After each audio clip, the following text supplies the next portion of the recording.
할렐루야. 한 주간 또 건강하시고 강건하셨죠? 네. 매주 건강한 모습으로 뵐 수 있어서 얼마나 감사한지 모르겠어요. 여러분 한 사람 한 사람 한 분 한 분이요 저희 바이샘 교회에 보내주신 선물이라고 생각을 합니다. 옆에 계신 분들과 인사할까요? 당신은 선물입니다. 한 번만 더 할게요. 고맙습니다. 당신은 선물입니다.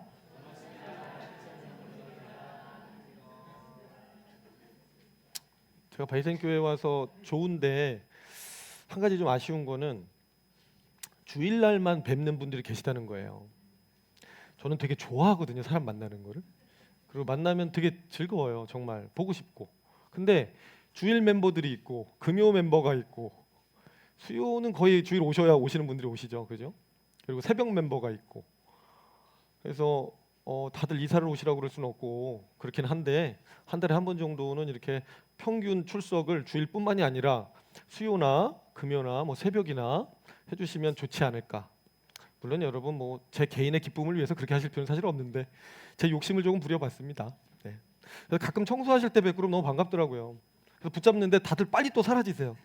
그러니까 너무 바쁜 현대인의 삶은 저는 직업이 이거니까 여기밖에 없잖아요. 그러니까 저도 여기 달려와 있는 거겠죠. 근데 여러분은 다 도망가세요 맨날. 조금만 더 하면 네 목사님으로 다 가시거든요. 우리의 관계는 뭘까에 대해서 저는 진지하게 생각을 해봐요. 나는 뭐 잠깐 왔다 갈 때 서비스하는 사람인가? 그런 생각이 들기도 하고 나는 가족이라고 생각했는데 그거 아닌 것 같기도 하고 하여튼 그런 생각이 좀 들었습니다. 여러분 너무나 좋은 교회 장로님이 제 뒤에서 찬송을 하는데 찬송 소리가 너무 크셔가지고 제가 막 뜨거워가지고 아니 장로님들이 이렇게 뜨겁게 찬양하시는 교회 봤어요? 권사님들이 이렇게 막 뜨거운데 봤어요? 저 잘 못 봤어요. 오래 다니면 화석화되거든요. 매너리즘에 빠지거든요. 뭐 형식적으로 하는 거지 뭐 이렇게 할 수 있는데 그냥 이렇게 하세요. 그래서 너무 감사해서 풀장을 지나가다가 딱 보면서 와 저 집엔 풀장도 있네. 나도 뭐 풀장 알지. 수영하는 거겠지. 이거 하는 거하고 직접 들어가서 수영하면서 풍덩에서 수영하고 있는 사람하고는 느낌이 다르거든요. 근데 바이샘 교회는 그 느낌이 있어요. 나 마셔봤어, 먹어봤어가 아니라 나 지금 마시고 있어, 먹고 있어. 나 지금 그래서 너무 즐거워. 대표기도 하시는데도 그게 느껴지더라고요. 형식적으로 뭘 위해 기도하지 이런 느낌보다는 그냥 이 예배를 통해서 주님을 만나고 싶은 그 마음, 만나고자 하는 이 만나고 있는 사람들이 고백할 수 있는 고백이 있어서 너무 감사했습니다. 오늘도 그 기쁨을 이어가도록 하겠습니다. 오크신 하나님 14번째 순서에 와 있습니다. 다음 주가 이제 마지막이 될 것 같아요. 오 하나님 시리즈. 어떤 분이 되게 아쉬워하시더라고요. 제가 인간론 그다음에 넘어간 수도 있다 이렇게 얘기를 하셨던 적이 있는데 목사님 인간의 죄성을 해보니 뭐 소망이 있습니까? 그냥 하나님 얘기 듣게 해주세요. 그냥 위로해 드렸어요. 그렇게 인간이 더러운데 이렇게 사랑하신다로 갈 거니까 걱정하지 말라고 제가 말씀드렸습니다. 자, 사랑의 하나님 마지막 시간입니다. 첫 주에는 하나님께서 사랑이신 이유에 대해서 그분이 우리에게 선물해 주시려고 하는 것이 단순히 조그만 것들, 작은 것들, 무가치한 것들이 아니라 영생 주고 싶으신 분이시기 때문에 그렇다. 영생이 들어오면 우리의 인격이 사랑의 인격, 하나님 닮은 인격으로 세워진다.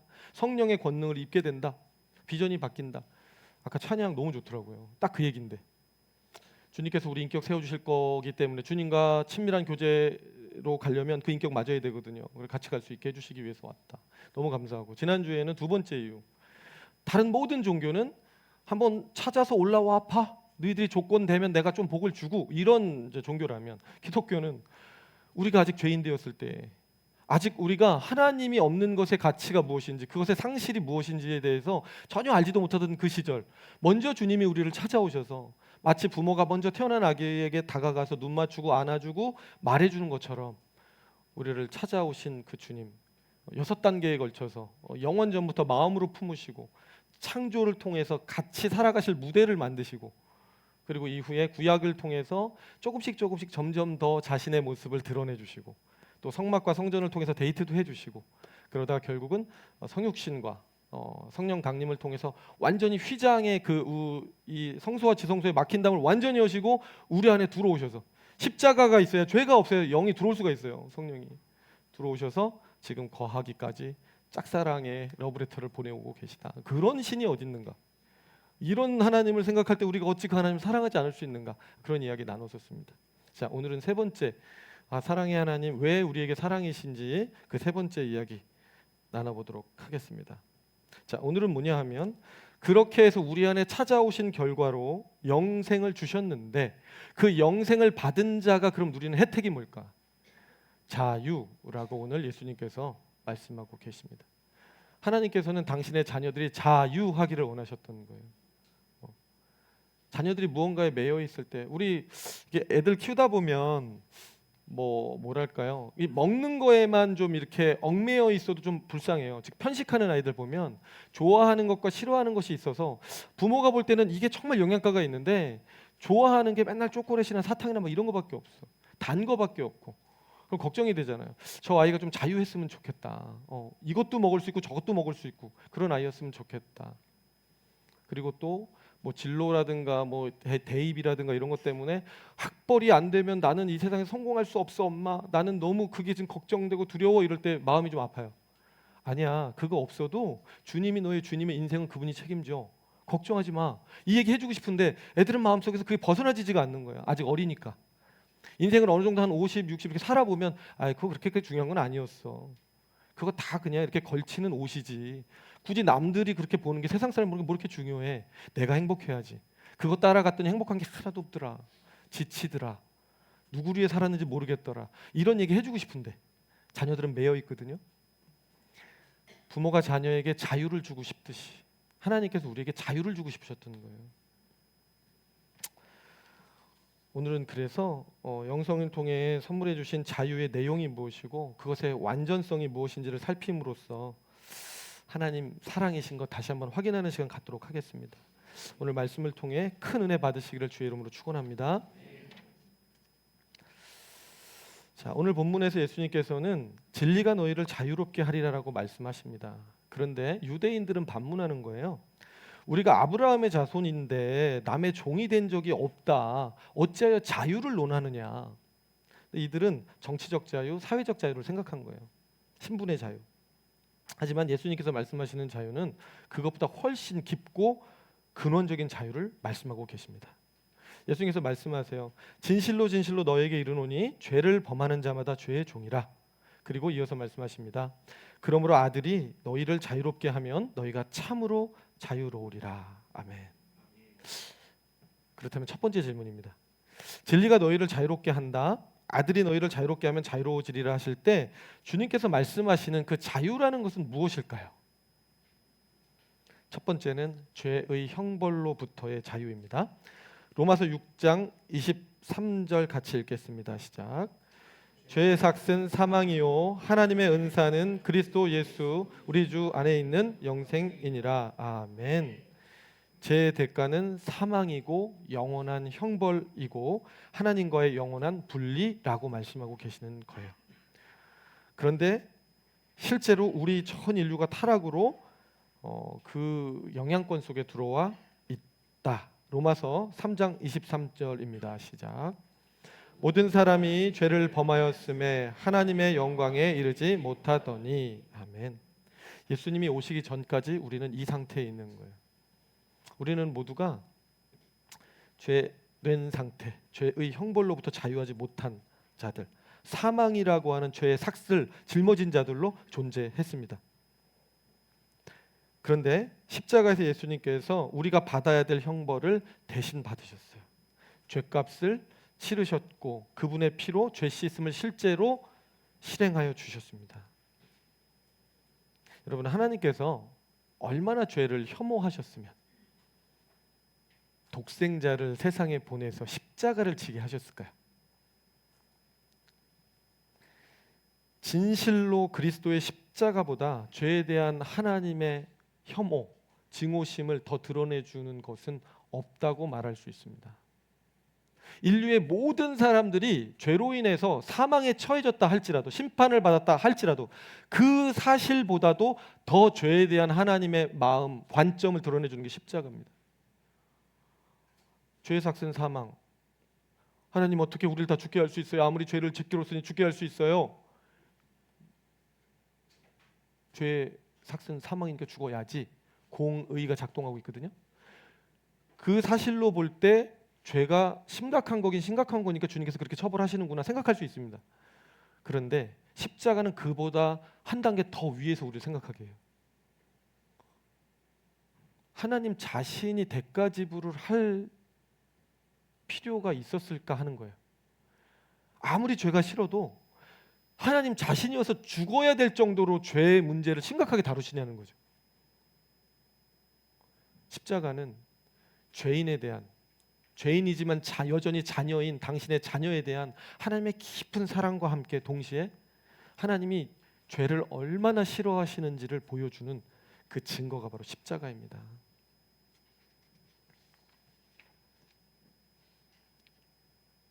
비록 죄인이 되었지만 하나님은 너무 사랑하시는 거예요. 너무 살려야 되겠는 거예요. 포기할 수가 없는 거예요. 그런데 이 죄 문제가 있으면 함께 할 수가 없어요. 왜? 하나님은 함께 할 수 없을 정도로 죄를 싫어하시거든요. 거룩하다는 것은 죄와는, 불법과는, 거짓과는 함께 할 수가 없어요.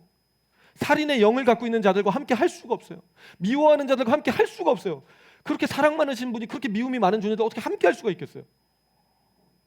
근데 그 문제 해결을 해야 얘들이 살아요. 그리고 주님도 행복해요. 그래서 다른 방법이 없어서 당신이 죽기로 결정을 하셨어요. 내가 이 죄를, 죄 없는 내가, 인간도 아닌 피조물도 아닌 자존자가 죽어버리면 사탄이 더 이상 이 일에 대하여 공의의 문제를 가지고 걸고 들어올 수 없다.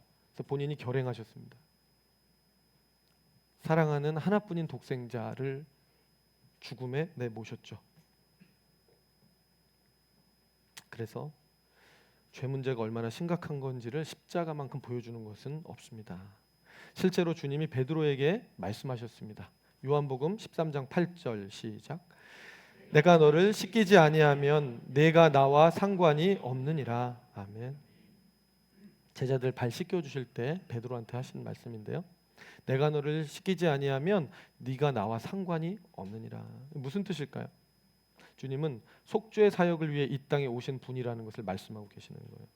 그거 아니면 나 여기 오지도 않았어. 너를 씻기는 문제에 있어서 너를 씻기는 게 아니었으면, 여기선 발을 닦고 있는 얘기지만 사실은 가장 낮아지셔서 우리의 죄를 씻기시길 원하신다는 것을 얘기하고 계신 거예요. 예수 그리스도가 오시는 핵심 사역, 죄사함이다.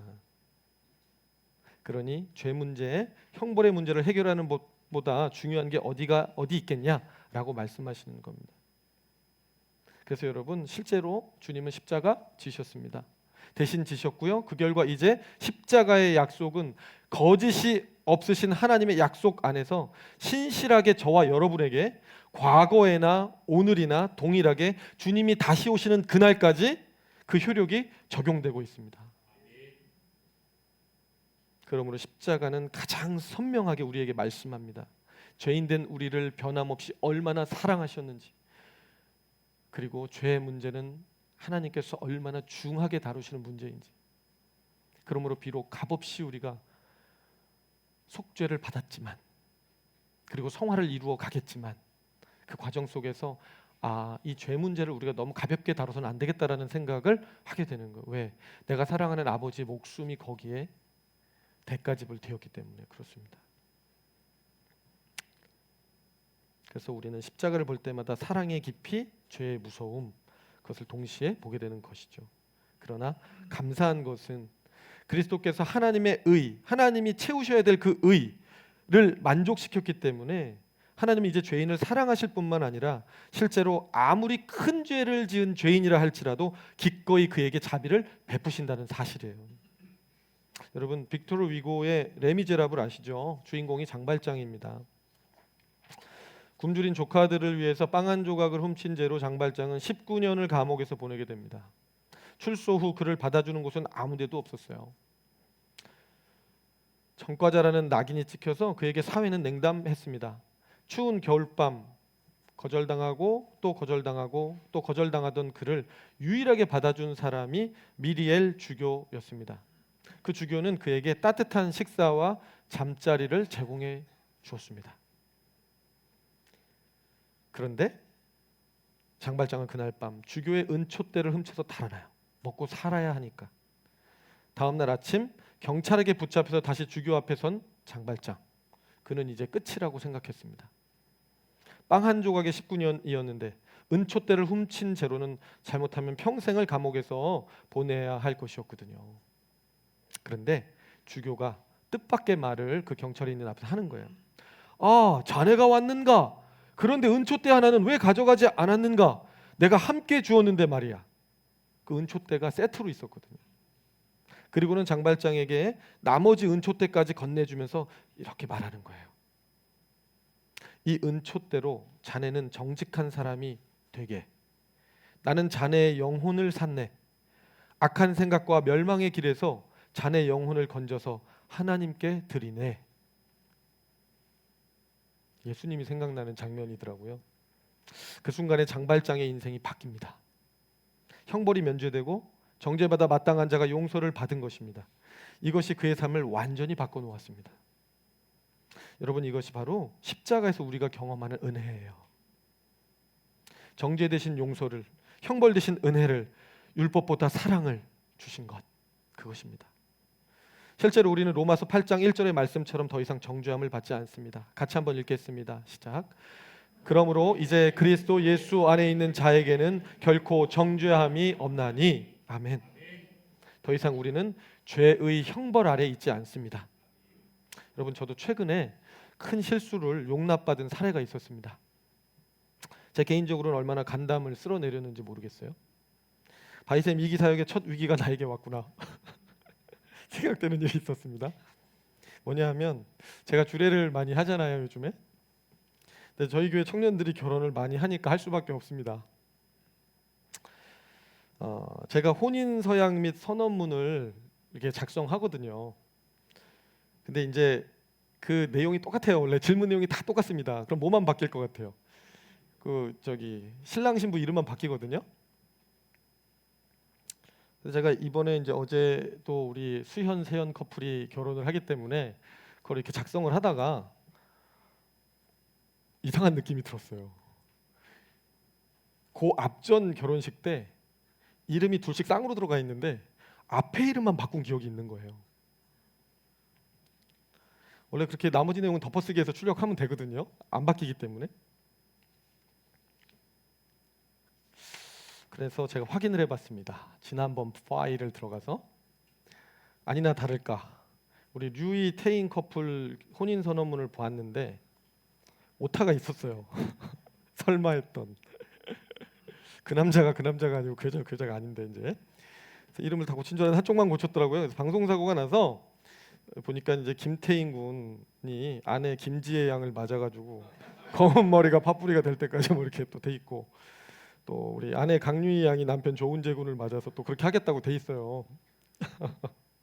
지금 웃잖아요. 여러분, 제가 저 작은 사무실에서 혼자 그 발견했을 때 얼마나 충격을 받았겠어요. 다들 안 열어보니까 망정이지 이거 지금 벌써 항의를 했어도.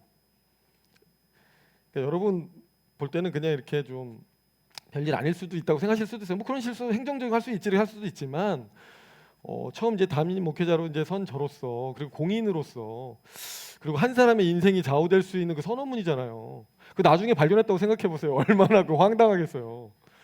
그래서 제가 약간 갈등했거든요. 그거 열어볼까 평생? 뭐 이제 이런 생각을 했다가 저희도 안 열어봤거든요. 뭐 이혼하고 새로 안 하는 한 뭐 볼 일이 없을 것 같아요. 그렇지만은 정직하게 가자. 정직이 최선이다. 그래서 제가 비난을 받을 이제 그 마음의 각오를 하고 전화를 했습니다. 전화를 해서 류이 양한테 했어요. 태인 군한테 하긴 조금 마음이 좀 그래가지고 이제 류이 양한테 먼저 이렇게 해가지고 이참 저참 이렇게 일이 됐는데 미안하다. 정말 미안하다. 이번 주에 가지고 오면 내가 바꿔주겠다. 얘기를 했더니 뭐 다행히 이제 제 목소리가 조금 너무 이제 그래서 그랬을 수도 있고, 목사님 괜찮아요. 그거 뭐 꺼내보지도 않았어요. 괜찮아요. 뭐 그래서 이거 하여튼 그러면서 오히려 저를 위로해 주더라고요. 배려해 주고. 그래서 제가 오랜만에 정말 경험하는 용서와 용납의 기쁨을 우리 할머니 그 꽃잎 사건 이후로, 그때는 할머니가 무서워서 더 그랬던 것 같고 지금은 공인이라는 위치가 되게 두려워서 제가 그랬던 것 같아요. 뭔가 되게 힘들더라고요. 작아 보이는 일이지만 그랬습니다. 그래서 언제나 그 형벌이 면제되는 은혜는 늘 감사가 있고 감격이 있는 것 같아요. 여러분 저한테는 되게 큰 일이었습니다. 그게 되게 결례가 될 수 있는 일이거든요. 사실은 그 문제 삼으려면 엄청 클 수도 있어요. 사실. 근데 참 배려해 주셔서 제가 얼마나 감사했는지 모르겠습니다.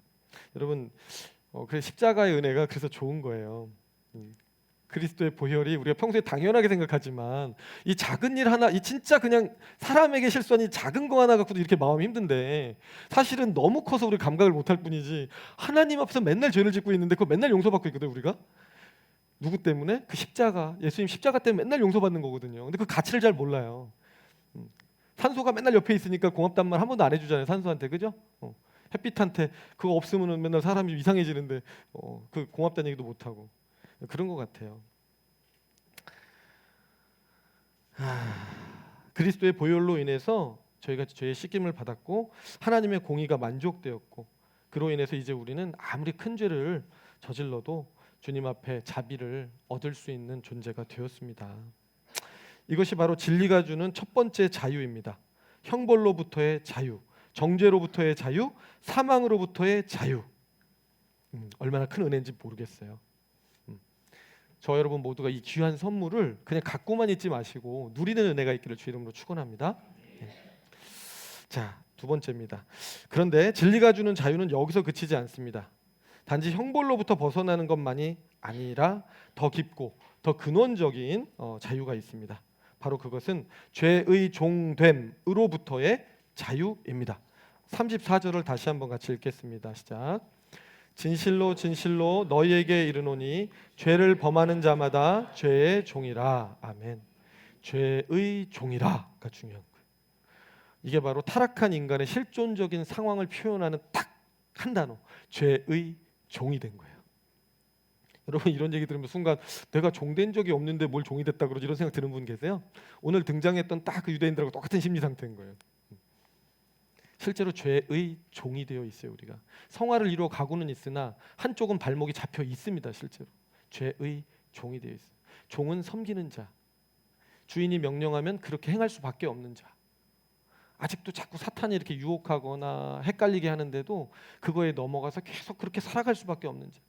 그게 진리가 아니고 생명이 아닌데 야 그게 진리고 생명이야라고 저쪽에서 얘기를 해주면 자꾸 그게 정말 진리고 생명인 것 같아서 계속 주일날 오면 아니라 그러는데 6일 가 있는 동안은 자꾸 아니야 이거야 이러고 자꾸 이제 종이 돼서 살아가는 거죠. 사람은요 자신이 닦아놓은 그리고 그래서 그 결과로 지니고 있는 그 인격만큼 그 인격의 가치만큼을 인생의 가치로 해서 살아가게 돼 있습니다, 여러분. 그런데 그 인격이 죄에 묶여 있고 이기성에 묶여 있으면 자유하지 못해요. 죄가 우리 마음을 장악하고 있으면 마치 밧줄로 손발이 꽁꽁 묶여 있는 것처럼 그것이 자신도 타인도 반복적으로 서로를 아프게 하고 불행하게 하는데 그것 알면서도 또다시 그 행동을 할 수밖에 없습니다. 죄에 매여 있으면 굴레를 벗어나지 못하는 거예요. 우리도 사실 다 알잖아요, 여러분. 우리가 뭐 용서하기 싫은 사람 있겠어요? 우리가 화목하고 싶죠. 미워하고 싶은 사람이 있어요? 미워하기 싫어요. 아는데도 마음이 그렇게 흘러가면 그 고삐를 잡지를 못해요. 불편하니까, 힘드니까, 피가 나니까. 그래서 종이 돼 있는 거구나. 우리가 알아도 못 고치니까 종이 돼 있구나. 중독하고 비슷한 것 같아요. 본래 여러분 정상적인 인간의 인격은 창조 때 하나님을 중심하고 하나님의 뜻을 중심해서 살아가도록 설계가 돼 있었어요. 그런데 타락 이후에 인간은요 자신을 하나님 위치에 둠으로써 자신을 중심하고 자신의 뜻과 의지를 중심해서 살아가고 있습니다. 비극은 거기서 시작된 거예요. 온 세상이 온통 자기 기분, 자기 자존심, 자기 욕심, 자기 욕망 중심으로 살아가서 주님이 이렇게 살아야 해, 먼저 그의 나라와 의를 구해야 해라고 말씀하셔도요 그 주님의 의의 문턱보다 자기 마음의 욕심의 문턱을 넘는 게 더 어려워. 그래서 이거 가려다가도 여기에 걸려서 다 넘어져요. 그것을 이름하여 죄의 종된 상태라고 말씀하는 겁니다. 그런데 반전이 일어나는 거죠. 십자가의 속죄로 커다란 유익이 우리 영혼에 주어졌는데 그게 뭐냐 하면 바로 보혜사, 보혜사 성령님이 우리 안에 들어오신 것입니다. 그래서 어떤 일이 일어나는가? 보혜사 성령, 즉 거룩의 영이요 진리의 영이신 그분이 들어오시면 늘 죄와 짝하던 우리의 영혼이 드디어 거룩을 추구하기 시작하는 겁니다. 나 중심주의에 브레이크가 걸리기 시작하는 거예요. 성령이 들어오셔서 자꾸 하나님의 마음, 하나님의 기준을 알려주십니다. 처음에는 조금 성가시기도 해요. 왜 내가 양보해야 합니까? 왜 내가 먼저 사과해야 합니까? 왜 내 권리를 포기해야 합니까? 이런 생각이 막 들어요. 그런데 그것이 반복되는 과정에서 순종도 하게 되거든요. 하도 그분이 하게 하시고 마음 찔리게 하시고 힘들게 하시고 순종도 해본단 말이에요. 근데 작은 순종에 더 크게 갚아주세요. 작은 순종을 했는데 여러분 바닐라 아이스크림 옛날에 통에 들어있는 거 먹을 때 그 맛 아세요? 투게더라고 있었죠. 저는 구국소스를 조금 더 좋아했어요. 초코를 더 좋아해서 사실. 근데 그거 먹을 때 그 느낌 아시죠? 어때요? 달콤해요. 시원해요. 산뜻해요. 실제 몸엔 그렇지 않겠지만 그런 느낌. 한번 순종할 때마다 그 투게더 아이스크림 먹는 것처럼 시원하고 부드럽고 달고 하나님이 나한테 가까이 와 계신 게 느껴지고 하나님 날 칭찬하시는 게 느껴지고 왠지 발 뻗고 잘 수 있는 보람이 있고 마음에 뭔가 가득 채워지는 충만함이 있어요. 남을 미워할 때는 이쪽이 불이 나는데 내가 누군가를 위해서 헌신했을 때는 뭔가 가득 차면서 부자가 된 느낌이 있어요. 막 그 금고에 돈이 막 가득 차 있는 느낌이랄까? 돈이 많으셨었나 봐요. 저는 금고가 없어서 사실 잘 몰라요.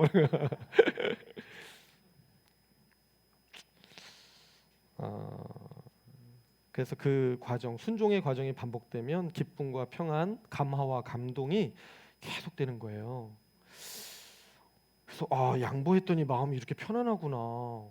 이상하다. 먼저 사과했더니 관계가 이렇게 회복되는구나. 야, 내 권리를 내려놓았더니 오히려 더 큰 자유를 얻게 되네. 조금씩 영이 트이면서 똑똑해지기 시작하는 거예요. 영의 IQ가 좀 올라가기 시작하는 거예요. 어린아이 같았는데 분명히 둘이 맨날 싸우거든요. 마음속에서 세상적 자와 그 영적인 자와 천사와 악마가 막 한다 그러잖아요. 근데 이쪽이 좀 똑똑해지기 시작하는 거야. 경험을 해서 뾰로롱 뾰로롱 뾰로롱 이렇게. 그래서 똑같은 길 다시 글로 안 가려고 그러고 이제는 한 단계 업그레이드 버전으로 가려고 시도를 자꾸 해보는 거죠. 그럴 때 오는 그 누적되는 이 기쁨의 충격이 계속되면 사람은요 더 좋은 걸 선호하게 돼 있어요. 호감이 생기는 거예요. 이쪽 방향으로. 그래서 사랑의 방식이 인도해주는 이 삶의 방식이 참 좋구나. 한 대 맞고 말지. 때렸을 때보다는 맞은 게 더 기쁘구나. 맞았는데 그 영혼 위에서 가서 기도해 줄 때 이 충만함. 내가 더 큰 자가 된 느낌이 있어요. 한 대 맞았다고 한 대 때릴 땐 내가 조그매지는 느낌이 있거든요. 근데 이거를 내가 품기 시작하면 내가 태평양이 되는 것 같아요. 느낌이. 거인이 돼가는 느낌이 있어. 그래서 인격의 완성은 남을 위해 나를 다 줄 때구나. 미랄의 원리가 또 깨달아지기도 하고. 물론 저를 그렇게 존경스러운 눈빛으로 보진 마세요. 저도 아직 다 희생하지 못했습니다, 여러분. 네. 존경 안 했는데 오판을 하셨다는 표정들이 드러났기 때문에 제가 그냥 저는 뭐 그 정도로 아포가 있는 줄 알았어요. 네, 여러분. 네, 감사합니다. 반성하고 더 열심히 하겠습니다. 네. 자, 사실 이 부분 우리가 이 집착하고 있는 거, 이 자기 중심, 집착에 사로잡혀 있는 삶이 여러분 얼마나 괴로운 삶인지, 그리고 그것을 풀려나는 게 얼마나 평안하고 기쁨이 있는 삶인지 알고 싶으시면 저는 잠시나마 저 불교에 좀 다녀오셨으면 좋겠다 이런 생각이 있습니다. 불교 쪽에서 오신 분들도 계시죠? 네. 그쪽도 만만하지 않게 요 문제에 있어서는 아주 깊이 팠고 정리가 잘 돼 있습니다. 제가 우울증을 앓을 때 그쪽을 많이 읽어봤는데 아주 잘 정리가 돼 있어요. 오히려 성경보다 더 직접적이기 때문에 아주 명확합니다. 불교는. 이 기독교는 이렇게 설교를 들어야 이해되는 건데 그쪽은 더 쉬워요. 그래서 마음을 비우는 게 모든 번뇌에서 자유해지는 극락왕생의 전제 조건이 되거든요. 그래서 사실은 뭐 개념 자체는 크게 다르지 않아요. 우리도 자유해지는 거거든요. 극락왕생 하고 싶은 거예요. 왕 같은 제사장으로 살고 싶은 거죠. 근데 이제 불교의 문제는 제가 항상 말씀드려요. 여기까지 가면은 여기서 끝나면 설교가 끝나면 이제 큰일 나는 건데 제가 항상 더 한마디 더 하는 거는 제가 불교의 끝에서 뭘 봤다 그랬어요? 야, 자기가 못 비우는 거를 자기 보고 비우라 그러니까 이제 문제가 된다. 애들은 진짜 힘들겠다. 불교 진짜 힘들겠다. 스님들 얼굴 표정 다 굳어 있잖아요. 자기를 깎아내는 그 자기 부인 그쪽도 있고 여기도 있거든요. 근데 여기는 성령님이 인도를 해준다니까. 그리고 선물이 맨날 들어와요. 이걸 하면 저쪽은 선물도 없고 자기 힘으로 해요. 어디 선택하실 거예요?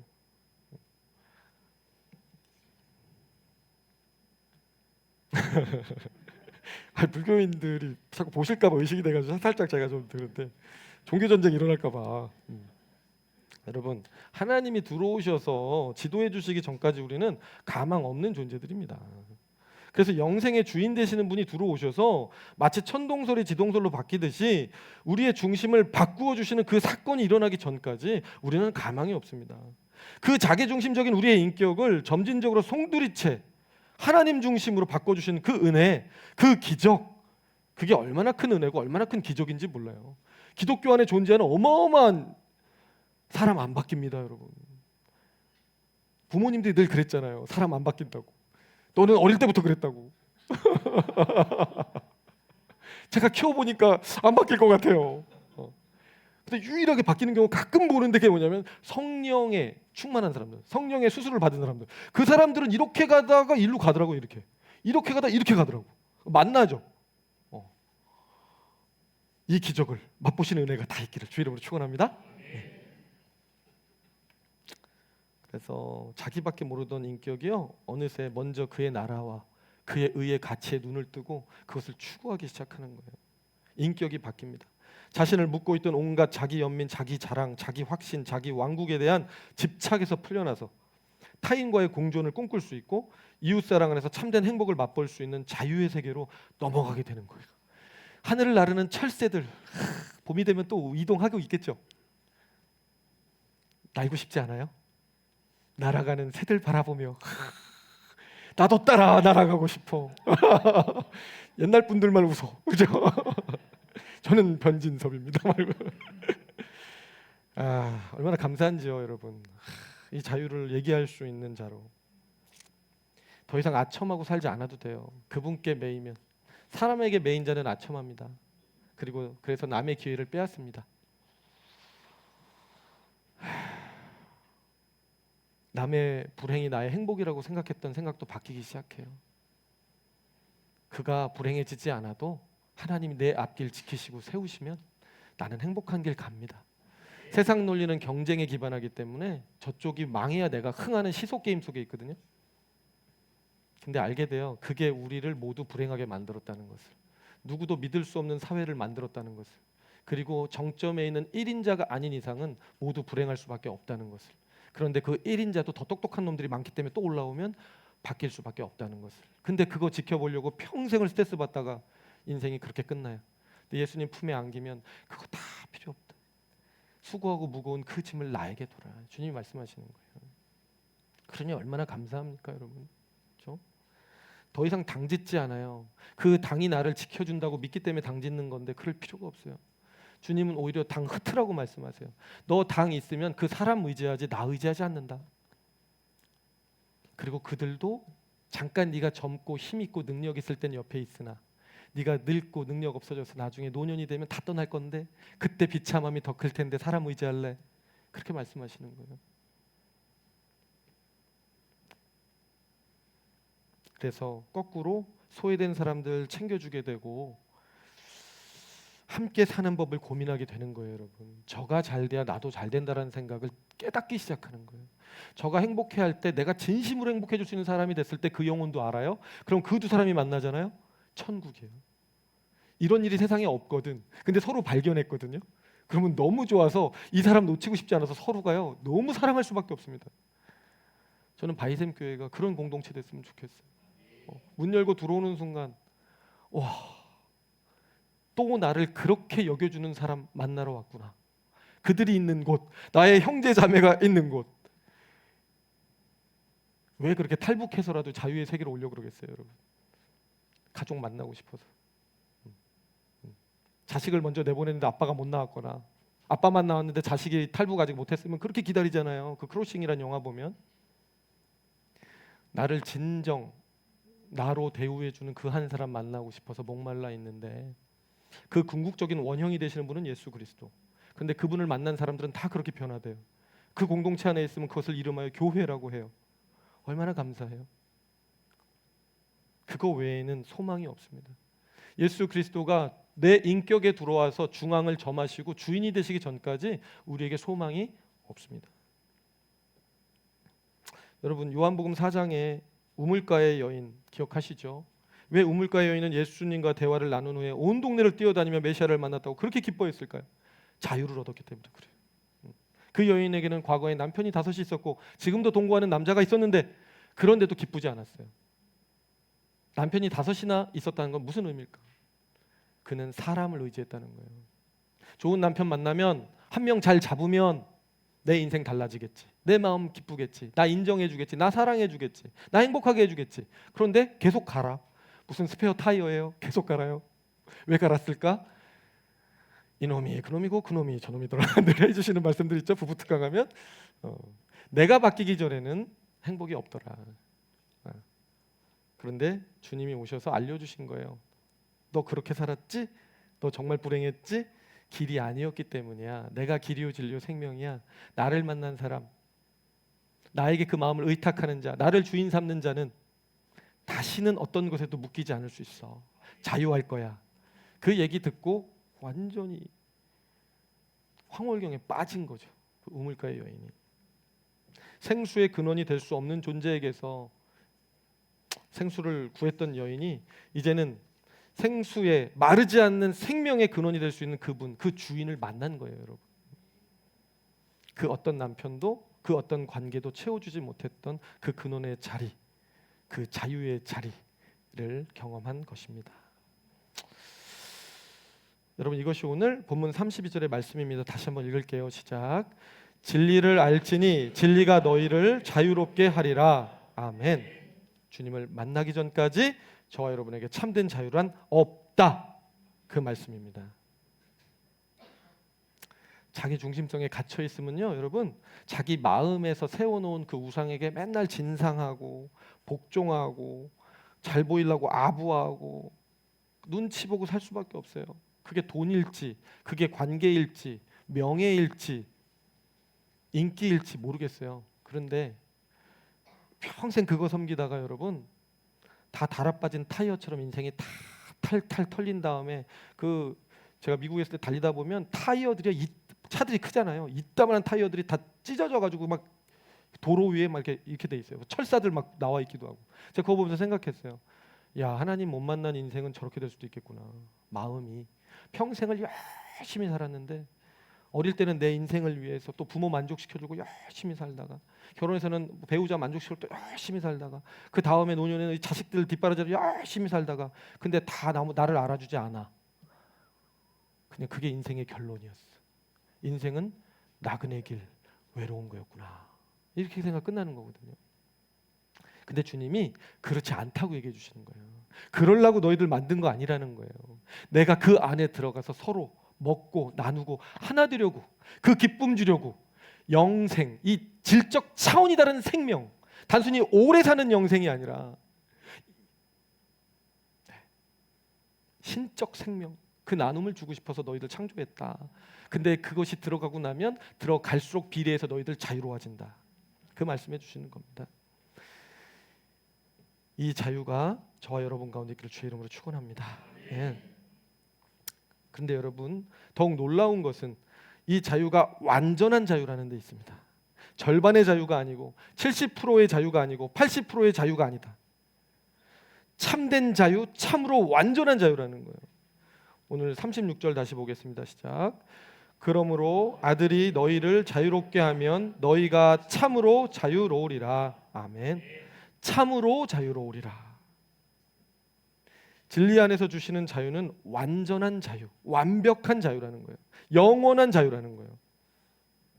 어떻게 그것을 알 수 있느냐? 근거가 뭐냐라고 물으신다면 저는 이렇게 대답할 거예요. 자유는 구원의 완전한 정도, 확실한 정도에 비례하기 때문에 그렇습니다. 그런데 주님께서 베풀어 주신 그 구원이 완전한 것이고 확실한 것이기 때문에 자유 또한 완전하고 확실하다는 거예요. 주님께서 성육신을 해주신 그 사실로부터, 그 자체에서부터 이미 구원의 완전성은 드러났습니다. 요한복음 1장 14절입니다. 시작. 말씀이 육신이 되어 우리 가운데 거하심에 우리가 그 영광을 보니 아버지의 독생자의 영광이요 은혜와 진리가 충만하더라. 아멘. 하나님께서 사람이 되셨다는 얘기를 하는 거예요. 말씀이 육신이 됐다. 완전한 신성을 가진 분이 완전한 인성을 입으셨다는 겁니다. 왜 그렇게 하셨는가? 히브리서 2장 17절에서 18절입니다. 시작. 그러므로 그가 범사의 형제들과 같이 되심이 마땅하도다. 이는 하나님의 일에 자비하고 신실한 대제사장이 되어 백성의 죄를 속량하려 하심이라. 그가 시험을 받아 고난을 당하셨은즉 시험 받는 자들을 능히 도우실 수 있느니라. 아멘. 완전한 인간이 되셨는데 그것이 우리에게 무엇을 의미하는가? 우리를 능히 도우실 수 있는 분이 됐다는 거고 능히 속량할 수 있는 분이 됐다는 것이거든요.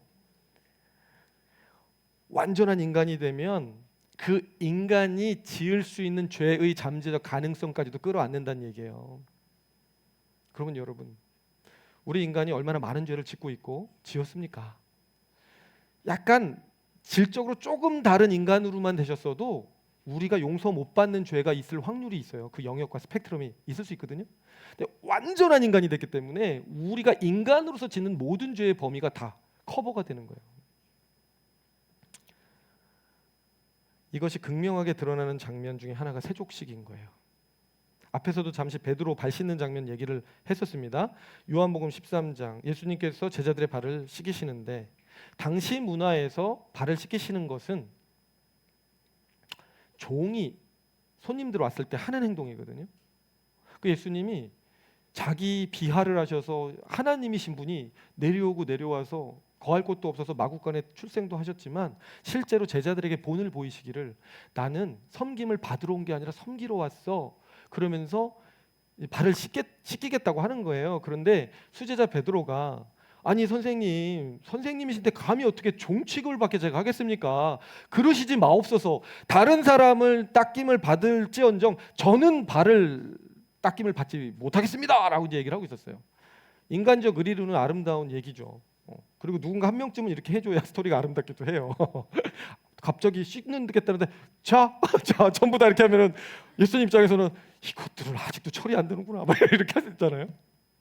근데 그 역할을 했으나 주님께서는 그 베드로에게마저도 책망 살짝 섞으시면서 이렇게 얘기를 하시는 거예요. 같이 읽겠습니다. 시작. 베드로가 가로되 내 발을 절대로 씻기지 못하시리이다. 예수께서 대답하시되 내가 너를 씻기지 아니하면 내가 나와 상관이 없느니라. 아멘. 무슨 말이냐? 내가 너를 씻을 수 없다면 너와 내가 상관이 없다. 나는 섬기러 왔다. 내가 왜 하나님으로서 그렇게 낮아져서 지금 인간 중에서도 가장 낮은 단계를 내가 커버하려고 하고 있겠니? 나보다는 다 위로 올라가라는 얘기야. 내가 밑에 카펫 깔아주면 그 위에 밟고 다니라는 얘기야. 이런 거거든요. 용서 못할 죄가 없다는 얘기 해주시고 싶은 거예요. 어느 것 하나도 아무리 큰 죄, 아무리 흉악한 죄를 가지고 와도 나는 다 커버해주겠다는 얘기예요. 그걸 섬기러 왔다. 그래, 네 말 맞다. 네 발 더럽다. 스승인 자로서 또 하나님인 자로서 감히 비천한 죄인의 발 씻는다는 게 격에 안 맞는다는 거 나도 안다. 그런데 베드로야, 네가 알아야 할 것은 인자는 바로 그 일을 하기 위하여 왔다는 사실이야. 너같이 가장 비천한 죄인의 발 닦아줄 수 없다면, 그 비천한 죄인의 죄까지 담당하지 못한다면 내가 왜 십자가까지 지면서 이 세상에 와야 했겠니? 나 오지 않았을 거야. 그러니까 이제는 이 잔을 네가 받아야 돼. 오, 주님께서는 예외 없이 어떤 비천한 죄인의 죄도 완전히 씻을 수 있는, 따라서 완전히 자유케 하실 수 있는 하나님의 의를 주실 목적으로 세상에 내려오셨던 것입니다. 그런데 더욱 놀라운 것은 성육신 안에서의 신성과 인성의 결합이 신자와 그리스도의 연합의 견고함을 반영한다는 사실이에요. 지난주에도 제가 설명을 드렸지만 항상 모델이라 그랬어요. 예수님은 기독론의 핵심인데 모델이신데 그분 안에 하나님의 신성이 완벽하게, 인간의 인성이 완벽하게. 근데 이건 뭐의 모델이냐? 나중에 우리가 육신을 가지고 살아가게 될 우리 모습의 전형이라 그랬어요. 성령이 우리 안에 들어오시면 비록 우리가 하나님이 되는 것은 아니지만 그처럼 들어오신 성령의 신성과 우리의 인성이 합쳐져서 살아가게 되는데 이걸 신학적으로 그리스도와의 연합이라고 얘기해요. 근데 이 그리스도와의 연합의 결속력에 대해서 성경이 뭐라고 가르치고 있냐면 이 에베소서에 가면 결혼의 문제로 얘기를 하고 있어요. 제가 어제도 주례사를 하고 왔는데 이 본문을 가지고 하고 왔습니다. 우리는 늘 주님과 교회의 관계, 머리와 지체의 관계로부터 유추해서 주례를 하는 데 쓰고 있어요. 머리와 몸이 떨어질 수 없는 것처럼 하나니까 그런 것처럼 우리 남편과 우리 신랑과 신부는 하나가 되어서 살아가야 합니다. 이 얘기를 사실 하고 있거든요. 근데 거꾸로 생각해 보자는 거예요. 그러면 이 본문이 우리가 적용적으로 그렇게 뭐 주례사하거나 우리 그냥 부부 생활하는데 적용만 하려고 그 얘기가 있겠느냐? 아니, 그렇지 않다는 거예요. 자주 설교되지는 않지만 더 중요한 비밀은 뭐냐? 영적인 거꾸로 결혼에 대해서 이렇게 얘기하시거든요. 이 부분만 읽겠습니다. 에베소서 5장 31에서 32절입니다. 시작. 그러므로 사람이 부모를 떠나 그의 아내와 합하여 그 둘이 한 육체가 될지니 이 비밀이 크도다. 나는 그리스도와 교회에 대하여 말하노라. 아멘.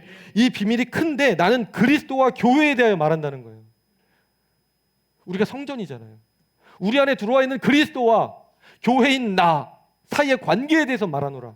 그런데 부모를 떠나 남녀가 합하여 한 육체가 되는 것처럼, 하나가 되는 것처럼 하나가 되었다. 즉 주님과 우리는 영적인 결혼을 한 사이다. 결혼이 갖고 있는 결속력만큼이 주님과 우리의 관계다. 그렇다면 결혼하신 그분이, 언약하신 그분이 우리 떠날 수 있습니까? 우리가 조금 잘못한다고 책망하고 떠나가 버리십니까? 나는 너랑 못 살아, 이혼이야 이렇게. 그러니까 이제 세상 문화가 많이 들어오면 이 비유도 위험해. 이혼이 거의 거의 50% 이렇게 돼 버리면 문제 있거든요. 주님도 떠나실 수 있는 거 아니야? 아, 그렇지 않아요, 여러분. 원래 절대로 하나님이 이 엮어주신 그 쌍이 헤어질 수 없다고 얘기하신단 말이에요. 결혼 관계는 절대로 분리할 수 없는 관계를 얘기할 때 들어오는 예시예요. 신랑이 신부를 맞으러 온다, 절대로 데리러 오겠다라는 거예요. 절대로.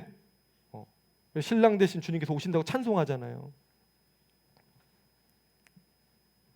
그러므로 한 육체가 되는 일이기 때문에 깨어질 수 없는 것이다. 이것보다 더 분명한 구원에 대한 확실성의 비유는 있기 어렵다라고 저는 생각을 합니다, 여러분. 자, 35절 같이 읽겠습니다. 시작. 종은 영원히 집에 거하지 못하되 아들은 영원히 거하나니. 아멘. 우리를 종으로 취급하지 않으셨고 이제 양자를 삼으셔서 아들이 되었기 때문에 이제 영원히 거한다. 그것이 자유다.